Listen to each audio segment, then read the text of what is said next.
இன்னைக்கு மரியாதைக்குரிய முதலமைச்சர் அவர்கள் வெளிநாடுக்கெல்லாம் சென்றுட்டு வந்து தமிழகத்தில் கால் வைத்திருக்கிறார். அவர் முதலீடுகளை ஈர்த்து வந்திருக்கிறோம் என்று சொல்லியிருக்கிறார்.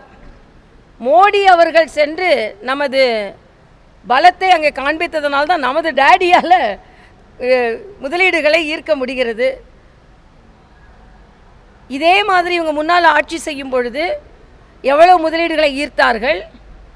இதற்கு முன்னால் சென்ற வெளிநாடுகளில் பெற்ற முதலீடுகளுக்கு எவ்வளவு முதலீடு தமிழகத்தில் ஏற்படுத்தப்பட்டிருக்கிறது என்ற ஒரு தெளிவான கணக்கு கிடையாது.